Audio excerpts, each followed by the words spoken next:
welcome back to another episode of the Photography Mindset Podcast. I'm your co-host, Seth Macy. I'm your co-host, Aaron Manis. Ron. Hey, welcome back to another episode of the Photography Mindset Podcast. I'm your co-host, Seth Macy. And I'm your co-host, Aaron Manis. And then we have a third co-host, Seth's mustache. That's mustache. My face is cold. I shaved it. It looks great. Haley's a huge fan.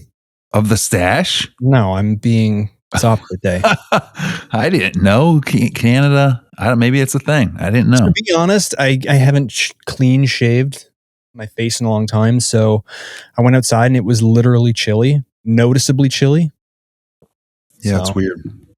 If you want to see my upper lip warmer, you can go to YouTube. I saw an older guy. Our soft push for the YouTube subscribe. An older guy did a reel. And he had like a beard, like a gray beard. Okay. And he was just singing a song. Look younger, but worse. Or older and better. Younger and worse. Because when you get to an age, like you remove the facial hair. And it's right. Like, oh, you look younger, but something's wrong. Well, for me, the wrong thing is the ghostly white. Wow. I'm just like ghostly white. We've had like 7 months of winter. I don't remember a winter this long. Yeah, it's the worst time for paleness. I feel like March and April. Yeah, I'm haunting this podcast right now with my whiteness. So, that's our topic for today. I thought this would be interesting because I've been seeing this a lot on threads and just people talking about it in general. And that is this topic of people complaining about photographers' gatekeeping. Gatekeeping, if you're unfamiliar with that term, it's when people withhold information, whether that's the location of where a photo was taken or I don't know how to do something in particular. And I thought this would be an interesting episode because there's really two sides to this. And I'm of the opinion that perhaps a lot of the people, maybe not all, of the individuals complaining about this gatekeeping thing, saying that photographers are withholding information, are perhaps not just asking for guidance or direction or simple advice, but are perhaps feeling as if they are entitled to blueprints, step-by-steps of how to do things that maybe took the person they are asking several years to accomplish. Again, I'm not saying that's everybody, but I keep seeing mostly, I won't say all, but mostly this one-sided argument that photographers who are further along in their career are kind of being mean. They're not telling me what to do. And so I thought we could reference some threads and share some opinions, maybe it'll get passionate. I don't know. We'll see. But we'll try and play both sides of the coin. What do you think about this before we dive in? I like it. I think it's interesting. It's a topic we haven't touched on ever, I don't believe. So I don't think so either. Out of however many episodes there's been, it's something fresh. I have a nice cold brew iced coffee, so I'm going to be spazzing with the opinions, and I'm ready to rock with this one. What side of the coin do you want first? Do you want somebody complaining about it, or do you want somebody saying, "Hey, this is ridiculous. Like, you expect me to give you everything that I know?" Well, I think, let's start from the beginning, which would probably be the request, right? What do you mean? Someone requesting something. Like so someone's saying or asking, hey, can I want this, or someone's a jerk for not giving me X, Y, and Z. Yeah, I mean, before we even get into the threads, I personally feel like it's appropriate, and this is what I try to do when I'm asking for help. I feel like it's appropriate to, especially if you have very little rapport with the person, you've spoken to them a little bit here and there, to just ask for general guidance, ask for direction. Hey, do you mind a simple request that doesn't take a lot of time? I feel like it's inappropriate to ask for a formula when you have no relationship. I mean, this seems obvious, but you'd be surprised, right? Yeah, social skills, man. I think you could equate it to anything. Like, you gotta, even if you have a goal in mind, you kind of gotta build up a rapport, build up some, compliment their work, talk about, see beyond you. So like, oh, that must have taken a lot of effort to get that great horned owl. That's a great shot. And leave it at that and move on. Yes. Develop a rapport first will give you a better chance of garnishing. Actually, I mean, the ultimate nice goal would be like some sort of friendship or reciprocal relationship that you can have where you guys are helping each other, you guys talk, you guys work things out, whatever it may be. That would be the ultimate goal in my mind, not just to like steal or take.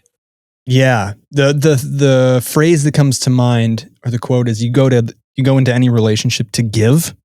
So in your example, making the great horned owl compliment, the wrong way to approach that would be, I'm going to once a day or a couple times a week, I'm going to head in their DMs and compliment them. And then I'll ask for that thing I need. Like, no, that's the wrong way to go about it. You go to a relationship to give, and that's the goal. The outcome is the outcome should be to,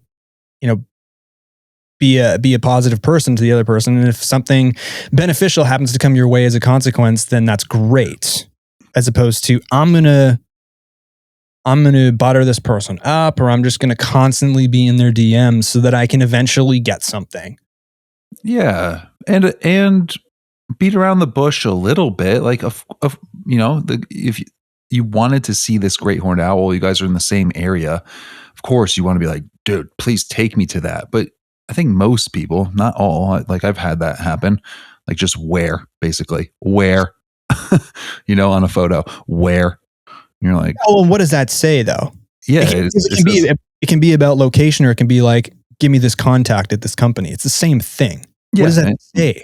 Yeah. So I think clearly you want to be able to take photos like that or see something or get that contact. But I feel like it's testing the water a little bit. Like, hey, how long did it take you to get that photo? Like, what kind of work did you put in? Are there any tricks to finding locations like this? I'm not asking for your location. Like, you can do it in a really respectful way that might garnish the person being like, I respect that. Like, he's in my neighborhood. I'll take him out next time, maybe. Or at least you get the tips and you can do it on your own. It's like when you go straight to the prize, and I think wildlife especially, this really rings true with people commenting on like, where was that? Or like, can you take me there? Where was that? Where'd you get that picture? What's the location of this landscape? Like those kinds of things. Where it's like, dude, it took tons of work and time. And also it's an animal. And like, I can't guarantee it's going to be there again. Like, that's also ridiculous. Like a bird in flight. Like, where was that? I don't know. 70 miles from where it was when I took a picture. Like, you just right send now. coordinates. Yeah. Longitude. Yeah. So I think there's that too, where there's an approach that seems less like just give me the answer versus you and I both know the emotion that goes into like, dude, I was waiting in the woods for 14 hours for this to happen. Yeah. Like, I'm not just giving it to you. Well, it's the classic, do you let the kid copy off your homework in school? It's the, hey, I didn't do my homework. You did. You slaved for hours over it. Can I have your answers? Because I was too lazy to do it, or I didn't have the right. I didn't want to put in the effort. No, I won't give you the answers, but like, I'll maybe help you if you're struggling with the concepts, if you need help studying and I have some time. That's the way I like to think about it. Yeah. Yeah. Right. Because I mean, if you just go straight for where is this, how do you do this, and you just ask for blueprints as opposed to general guidance, I feel like that says A, you have no patience, and B, there's some entitlement there that maybe you are unaware of. Oh, definitely. With a stranger, like, right? Like, these Even are strangers. not necessarily a stranger though. Just, I just don't know if it's always appropriate. I don't know if maybe you have some thought on this. If it's appropriate to just ask for blueprints ever, unless you're really, really good, really close, or really good friends. Yeah, I'm not sure you'd be really good friends with someone that did that often, because that entitlement, that selfishness, I think would leak through in other areas. However, I see what you're saying. I think my point being on Instagram, like if you don't know someone at all, you just follow them. That's not a relationship. Like we're not friends. Right. We're just not. So if you just for the first time ever write into my box and you want to just know where this photo took place without any, not even sometimes a hello, like that's happened many times. Just like where, essentially, where. And you're like, dude, who are you? You know, Yeah. that like that's the trigger that happens to me. Like, who are you? What? No, I'm not giving you this information. Not that I'm gatekeeping it. I suppose I am though, from people that like uh I don't know. I don't know that they're good with wildlife, respect, anything. They're certainly not Yeah. respecting the general social niceties of a conversation or like a relationship. And then there's people that you know, and they'll talk to you about it in a certain way, or they might even be slightly manipulative, but in a more less abrasive way. Like, oh my God, I wish I could take pictures of an owl. I've never seen one. Oh, I've been friends with you for a while. Like, Yeah. what are you doing next weekend? I'll go Yeah. with, you know? So I think there's just a certain way to go about it that isn't abrasive and like entitled and like I deserve this information. It's keyword deserve. So the way I feel about it is I love helping people when I can and when I have time. I don't like feeling like simply because you've asked me a question that I'm obligated to give you an answer. Those are two very different things. The urge to want to help and to feel like it's an obligation to. I mean, Great. because you Great. don't know Yeah. what's going on in my life right now. Maybe I'm like super busy. Right. Maybe it's my fault that I even opened the message in that instance, because I guess even reading a message like that uh, gives the other person the assumption that you don't have much going on right now if you're able to check messages. But like you don't know what if I have time to do this or not, and I don't want to feel like I'm obligated to. Yeah, you put me in a hard situation where now I got to be a jerk. Like Potentially. well, like Well, okay. according to a lot of these threads, yeah, you'd be a jerk. Right. So it seems like a lose-lose. Hey, where's that owl? Hey, with all due respect, as a wildlife, I could say the nicest thing with creating a boundary myself. I'm not going to share the coordinates of this owl. It's a new nest. I apologize for that. There's a You don't bunch even in need this to apologize habitat. for it. Good luck. Like You good don't need to luck. apologize.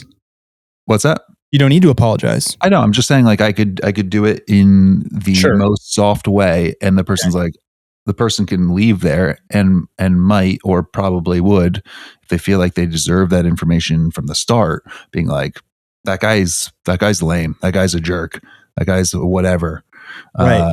and it's so, or damn it, I opened this message. I don't have time for this. Like I'm not getting in a back and forth. I leave it on red.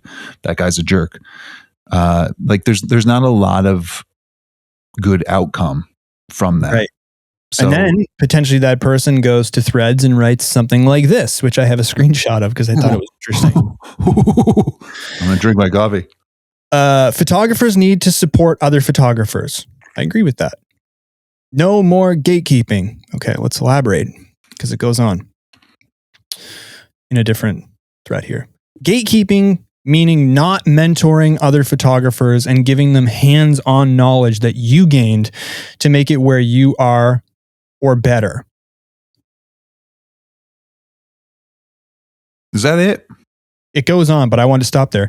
Gatekeeping would mean not mentoring other photographers and giving them hands-on knowledge that you gained to make it where you are or better. The way I read that is like, hey, it's your responsibility to seek out and offer mentorship to other photographers. Yeah, but I read it as he's using words wrong. Mentorship is not giving out the answers to the test. Very good. I agree. So like that whole thought process of that reel baffles my mind. thread baffles my mind in the sense of like your world's a little bit upside down. If you feel like that is the responsibility of someone that's gained to hand out their time, essentially, which is the most precious commodity, and their knowledge, which they spend years potentially garnishing, to you for just asking or for free or as a charity. Yeah. That makes zero sense. Hey, I just graduated college. I don't have a job yet. You've been working as an engineer for 10 years. I feel like you should let me work with you and you give me half your salary. Well, you don't know anything, so I'm still going to be doing all the work and you're just getting my salary? What would you rather say to that person? I'd rather say to the person that made that comment? Yeah, that in your example you just gave, the engineer. Like you're the person who's been in the industry for 10 years. Hey, if you asked for, you know what? You just screwed up because we had an internship set up that we're going to give out, but you went straight to like, you deserve my money from this job. And well, that's a bit extreme, isn't it? The money thing. Well, I mean, some of these things are, what are they asking for? Pitches or. Can you get me an interview? There you go. Yeah, sure. Hey, why don't you apply? Why don't you apply for this internship and see if you can get it? And thank you, because you headed to a point that I wanted to bring up on this topic. And it's that people are afraid to try stuff. People are afraid to go out, make a decision, and make their own consequences. People are afraid to make their own mistakes, right? Mm-hmm. That's how you get direct feedback and guidance on direction right away, is you go out and you do stuff and you see what happens when you do that thing. Yeah. You do a bunch of different stuff multiple times and you see what works, what didn't, what doesn't, and you get your own formula quicker than hemming and hawing, scratching your wrist and asking people thousands of questions when you could just go do the thing and get the feedback instantly. I find it hard to believe that the decisions on action that you're asking for advice upon that the consequences or the potential negative outcomes are so devastating that you should be doing this much research and asking.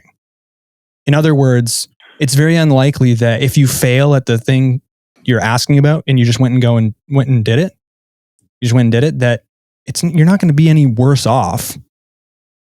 We're not talking about, should I invest $1 million here? Probably. We're not talking about that. We're just probably talking about something that if you completely fall flat on your face, it's not going to be that big of a deal. So just go and do it and find out for yourself right away. It's a lot quick. You're going to get a lot more information fed to you.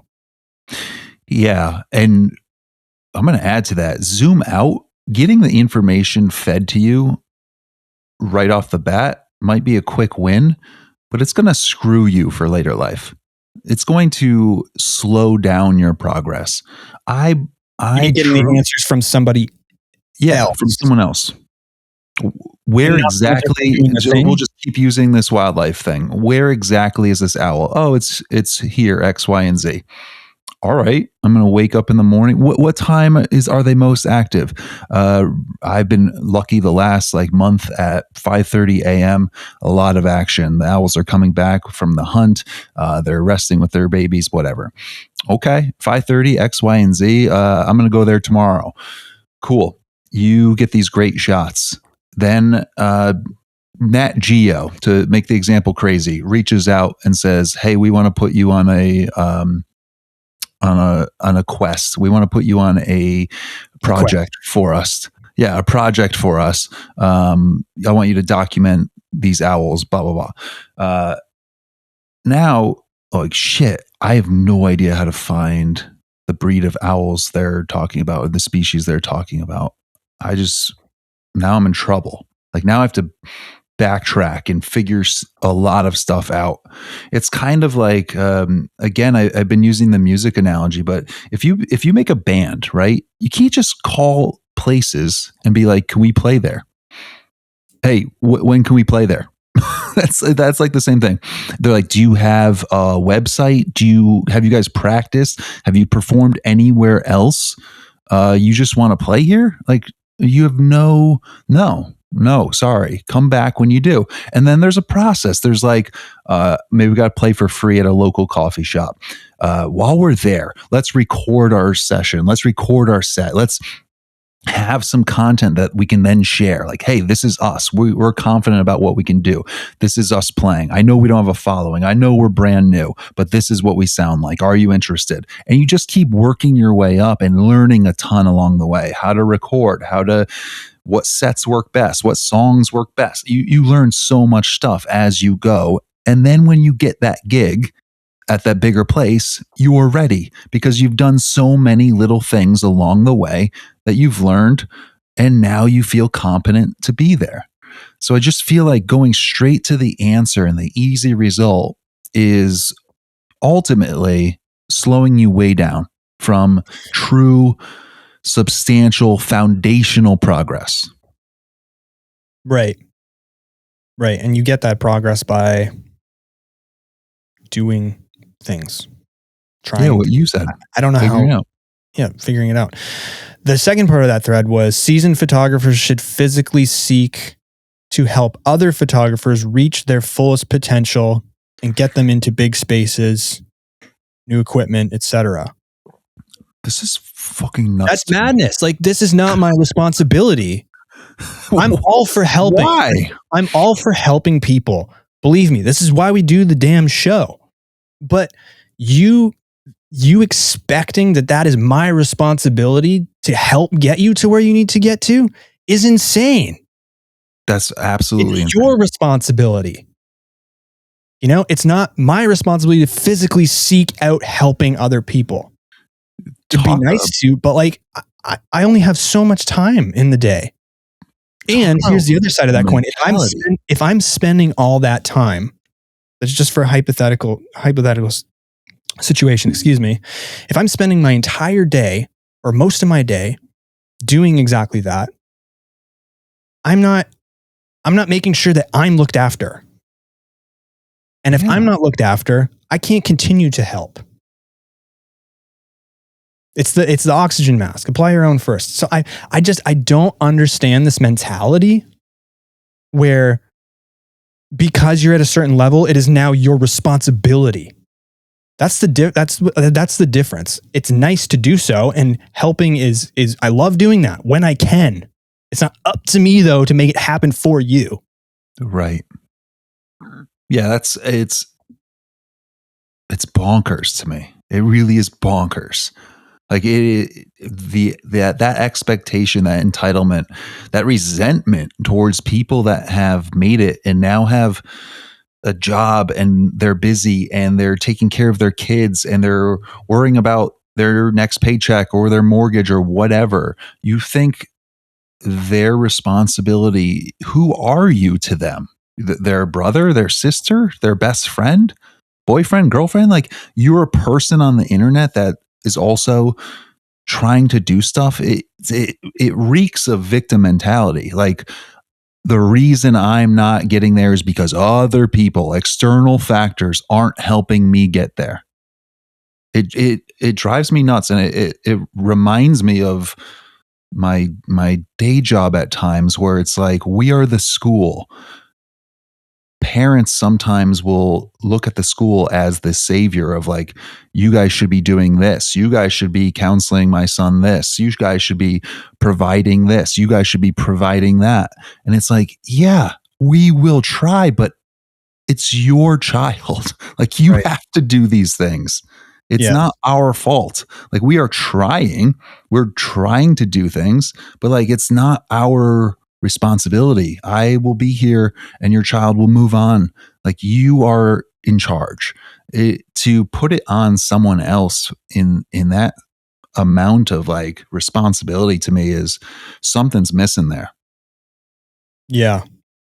Yeah, I would agree. And here's a different thread, the other side of that coin, written from somebody. Can we quit this whole gatekeeping idea for getting work on social media? It's not gatekeeping if someone doesn't want to share a brand contact with you, or if a creator won't spend their personal time sharing growth tips if you're not even following them, or if they won't reveal their negotiation strategy. Getting information for free without any established rapport just comes off as inauthentic. This is still a business. Not for everybody, but for a lot of people, this is their livelihood, which I understand. Yeah. And it takes a lot to get there, right? Like, it takes a lot. So, not that I do believe there's enough cake for everyone. We always say that. There is. However, it takes work to get to the place where you have a seat at the table with a knife and fork where you can eat that cake.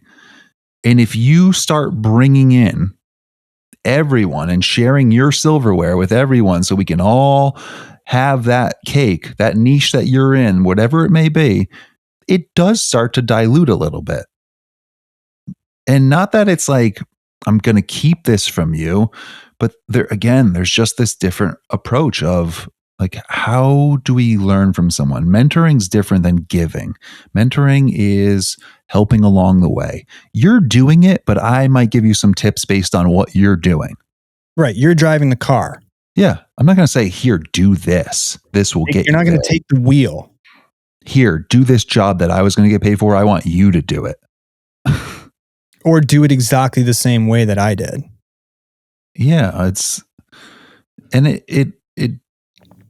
It's a lot of work and pride and everything for each individual, and to feel like they need to just give it up is I don't know. It's interesting that this is even a topic on Threads. Like, people are actually going back and forth about it, because it just seems so obvious. Well, the interesting thing too is, if you're somebody let's assume you're somebody writing about this gatekeeping thing. Let's assume you're someone who has had the door shut on them, for lack of a better term, multiple times. Is your energy really best spent going there and writing that and replying to threads and stuff like that? Or is it better just going and trying stuff? I keep getting back to this theme of trying stuff. I don't know about you, but I've learned more from just things that haven't worked than asking somebody anything. Sure, there's YouTube. Sure, there's podcasts. Those are tools for guidance. And then it's up to you to execute and fall flat on your face several times, or to soar several times, and to find the common denominators between both of those outcomes and form your own method. Yeah, you have to form your own fingerprint. Like, that's part of this. You don't want to copy someone. You don't just don't want to, like, if I'm trying to write songs, I'm not trying to, like, copy the Beatles chord progressions. Like, that's been done. It's not, it'll be see-through. It's not you. So you got to, like, with guidance, sure, with a mentor that that you've developed a relationship. Here's just a funny aside. We have those, we've done a lot of free ones. We've made them free for a while, but those 1-on-1 or 2-on-1, me and you with a client that they have an hour with us, a half hour with us, whatever they decide, where they ask questions and they get our thoughts, right? I offer those depending on how the person approaches me with their question. I'm very quick to be like, well, where is it? Hey, that's a great question. We have these, look at this page. We have these paid things where we'll give you a bunch of information. Right? So, all right, if you want to pay for this information, we'll have a conversation. Then there's people that ask questions all the time. Hey, what'd you think about, I heard on your podcast. Okay, number one, you're listening to the podcast. I heard on your podcast you use the Tamron 35 to 150. I'm thinking about getting it, but it's a good amount of money. I'm curious if you have time to let me know your thoughts on it. I'm not like, dude, why don't you sign up for one of our hour sessions, and then I'll tell you about it. No, he developed, he had rapport. There's a relationship building there, and he asked a pretty simple question. I'm going to give you all the information that I can in that time. Right? So just how it comes across, elicits a different response too. And I think some of the people that are having trouble with the gatekeeping thing, based on their sentences that they're forming on threads, are probably coming across a little bit abrasive and entitled in what they're asking. Just an opinion. Yeah. I mean, I'm looking at another thread where it says, saw a post from a beginner photographer earlier that really bummed me out. They said they have so many questions, but every time they ask online, all they get is, it takes time and patience. And now they're afraid to ask it all. My hunch is you're asking a bajillion questions that are likely very detailed that people simply don't have the time for, and that's not their fault. I think this is what I'm getting at. It's like, it's one thing to be rude and just leave somebody on red or brush off a simple response, right? That's one thing. It's another thing to answer detailed question after detailed question after detailed question. I mean, that's hard to do, especially if you're, imagine big creators, like hundreds of thousands. How many of those kinds of questions they're dealing with? It doesn't make them an asshole for not being able to give you the full detailed answer that you want. Yeah.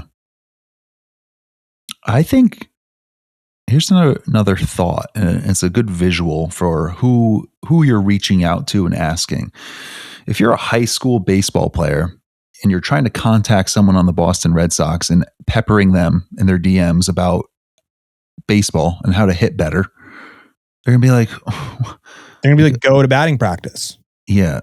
But if you talk to the varsity senior captain, they're going to be more apt to help you. They're on your team. Yes, they're better than you. They're going to be more apt to take the time to talk with you. Now it's your first year in college. And you're in AAA or AA, and you ask someone in AAA, what's it like up there? They're the next step up. If you're talking to people the next step up, I don't care if you have 100 followers, you're talking to someone with 500 followers. If you're talking to the next step up, you're going to have a lot better success if you're nice and if you're kind and if you're appreciative and you show gratitude for their time. You're going to have a lot better success with the answers that you get and maybe some tips that apply more to you. If you are a beginning creator and you're reaching out to all these million follower creators and asking for tons of time, their time, they probably get paid hundreds of dollars for their time. When dealing with photography stuff and or videography stuff, they're getting paid for that. And you're taking away, if they are to answer all these, from those hours where they could be getting paid, and it doesn't really relate to them as much. They might answer 1 out of 100 really nicely because they feel an obligation to. But if they took the time to answer nicely to everyone, it wouldn't make sense. It just doesn't make sense for them. So pay attention to who you're asking before you get upset about gatekeeping, because it really does matter. It does matter if you're in like the same league and you're swimming in the same league there. Yeah. And I'm of the opinion that 99% of people want to help, want to contribute to this community. I feel that way. I know you feel that way.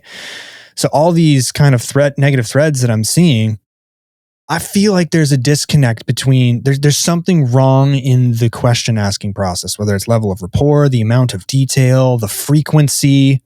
Yeah. This is not an episode that's saying don't ask questions.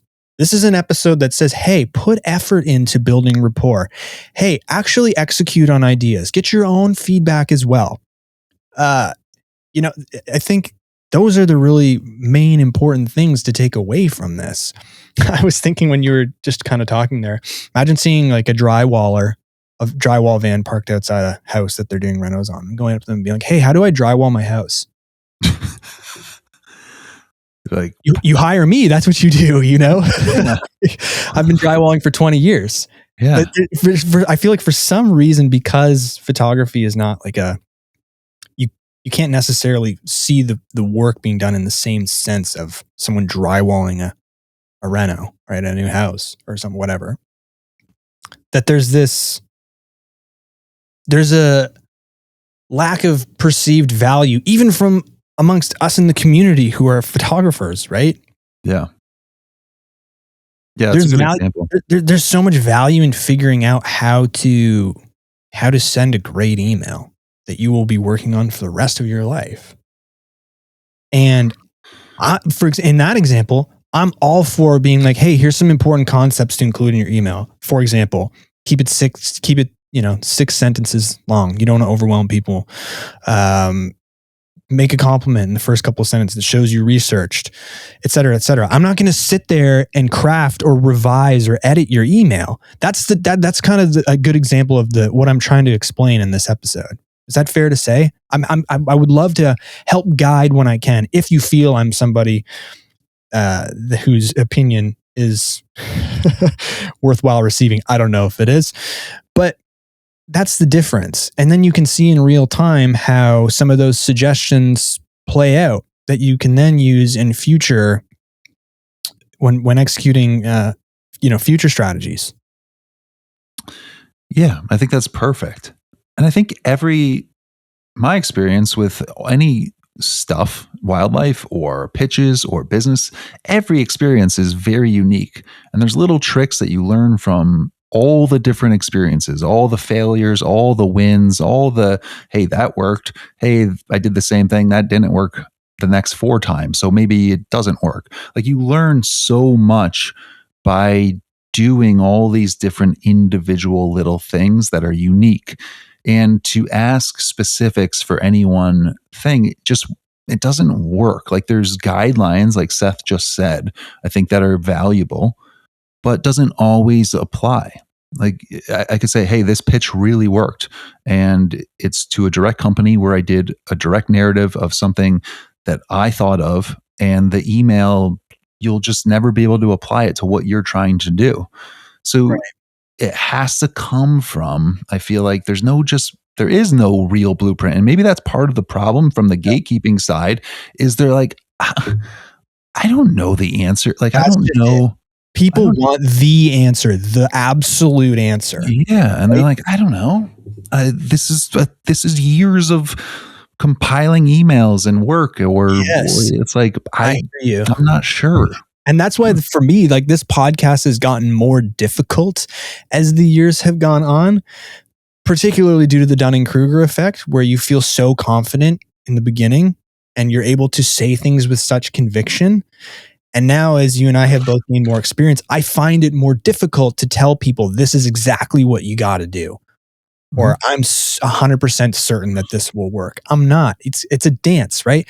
And it's tough because it's human nature to think that every topic has an absolute correct answer, that it's math. It's not math, right? There's no right solution to your particular problem or scenario. And that's why rough guidance is way more helpful than me giving you a specific answer for a very specific scenario that you have, because the next time it may just not make sense. Whereas if you have a better understanding of the overarching concept, you'll be able to routinely apply it. And again, you'll see what works and what doesn't by doing things, by experimenting. I don't know. How have you refined your approach with anything in photography? You personally, has it been similar to me, where you've just learned from making mistakes that maybe were embarrassing, but really didn't cost you much? Yeah, I think we just did episodes on 4 things that really helped us. We could do the same about 4 mistakes. We should do that. Slowed us down. Sure. But what I would say, thinking about this, is we talk about, like, this social media has this lotto effect. We talk about where we all have this delusion that we're going to win. We do at some point. Like, you start going on a trend, or a reel goes viral, you get a couple thousand followers, you start feeling like, whoa, wait a minute, I could do this. I'm as good as anyone. It really boosts the ego. And I think we talked That's a about, good thing for yeah, I think we talked about the booster and like the rocket, and follow that fuel for a long time, as long as you possibly can. But I think it transitions over into like this fake expectation of, hey, how do you get this 5-figure gig? Like, what do you do? And it's it's work. It's like in real life work, like anything else. For example, we've had Adam Capola on.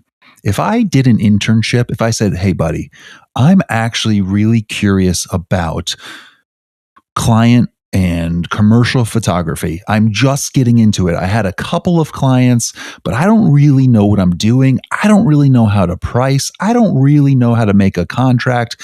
Can I come down? I have summers off from work. Can I come down and work with you and help and be an intern? I don't want any money, but I just want to know how this business is run, and I will help for free. And if he was like, yeah, that sounds great, I will learn 10,000 times more things than asking for the end product of any pitch or deal or whatever it is. from him too, from him. Yeah, if you were From to just him and the business. Yeah. I will see the start to finish, what works, what's the process, where do they bookkeep, how do they do this, what do they keep track of, what do they charge for incoming taxes. Like, I'll learn so much by actually doing it. And the value being, now I know, now I have these tricks. Now I have a relationship too. Maybe he doesn't want to take on some clients and he hands them over to me to take when we're done. I've done the actual real work to get to the place where I want to go versus trying to just skip to the end. Mm-hmm. Hey, how do you get that client? Oh, I saw you worked with Patagonia. Do you have a contact? Right. The fuck I do. Yeah. You know? Yeah. So it's like, we get delusional with like this. Social media is going to be the thing that I don't really have to work at. I'm just magically in it. I'm just magically getting paid one day. Yep. And I don't think that's real for any of these big creators that are being successful, or smaller photographers that are actually out there being successful. It's work. It's figuring it out. It's coming up with their own blueprint that works. Yeah. Yeah. It's funny. I'm sitting here thinking perhaps there's tons of people today who disagree with us. And frankly, I don't care. I'm not here to get you to agree with us. I'm here to tell you our thoughts and opinions, and hopefully it's helpful. But I think also what you're talking about, that's an extreme example, which is obviously very lucrative if you wanted to learn, going and doing an internship for somebody who's a literal pro, if that's what you're into. I think the broader concept that you've just described is immersion. And you can practice that by surrounding yourself with incredibly talented creators that fill different holes, and just absorbing, not going in with expectations, just being around those people virtually or physically. How they work, how they think will rub off on you, which you can naturally apply when you go and experiment and you execute on different projects or ideas, and you get that feedback. You're like picture yourself as a big sponge, and the people nearest to you digitally or in your physical world those are the people you're going to soak up. Yeah. So it's another great excuse to choose your circle wisely. So yeah, do you have any summarizing takeaways for people listening from this briefly to put you on the spot? Sure. I think it's good to ask. It's good to make relationships. It's good to have, of course, a group. I started a cabin shooting group in Instagram. There's like 50 people in there. People ask questions all the time. Some are. That's the expectation of the group, though, right? Yeah, but some are wonderful and wonderfully crafted, and some miss the mark, in my opinion, a little bit sometimes, but overall, like that's a community that has the same niche, that's bouncing ideas off each other, and people are very generous in there. If they have permission to add, there's permission to be detailed in your requests. I see. Yeah. And share, and we're all helping each other or trying. We're not giving away the farm, but we're helping each other in certain ways. So I think it's amazing because you're all competitors. Right. So again, but to the end goal, believe there's enough for everyone. Yes. And it's competition's good to be able to have a bunch of people that a client comes to and the prices are relatively the same, and it's just a matter of them choosing now what artwork fits them the best or what work, and it's not a nickel and diming sort of thing. So it's good to be on same pages and talk with people in your same swimming pool or baseball league, or like whatever it is, whatever the analogy is that you want, in your same league. But I think be cautious of reaching out to random people and expecting valuable information that they spent years figuring out. Maybe not even random though. Like I feel like there's a time where it could just be straight up inappropriate, even for someone you have a small amount of rapport with. Yeah, build rapport. Build relationships. That's where you'll get from. And understand, I think this is also one of the biggest points. Nothing is worth getting without like the hard work that comes with it. Like it's just not the same as doing it and working through it and knowing all the information that you know from the mistakes, the slip ups, the screw ups, that information from figuring it out yourself, you won't find if people are just giving you clients. If Seth, if I'm just giving you clients to go do stuff from the beginning, you're missing out on a lot of pieces. Well, I am going to mess up too because I haven't learned that process from start to finish, getting a client, communicating with them, executing, delivering. If you're just handing me the answer, right? It's the same analogy. If you're just giving me throughout the course of the school year, if you're just giving me the answers to the homework that I haven't done, I'm going to fail the exam. Yeah. Right. Yeah. And that's what I'm saying. So I think understand that hard work is what it takes for anything. It really does. There's no real handouts. No and time and patience. Maybe that annoying answer that person was complaining about has some. I would say that has some merit. Like time and patience is great advice. Yeah, stay at it. Advice I would give myself. Yeah, I think a snarky answer would be like, stop looking for the answer in social media and DMs and get out there and do it and enjoy that part. Like, go try it. While you're waiting for the answer for 8 hours, you could have tried 4 things that may have worked or not worked, but no, at that point. You went to Threads instead. Yeah. And complained about it. So, by the way, everyone's lapping you while you're complaining. Right. Somebody's somebody's just, I agree. Mm-hmm. So that's that. Next time, I think it was a great idea for you to suggest that we do some things that really set us back. Well, not really set us back, but that didn't go our way and that taught us something, because we did the things that helped us. We'll do things that helped us, but weren't the outcomes that we wanted. Sounds good? Yeah. I like All right. Till next time. See ya.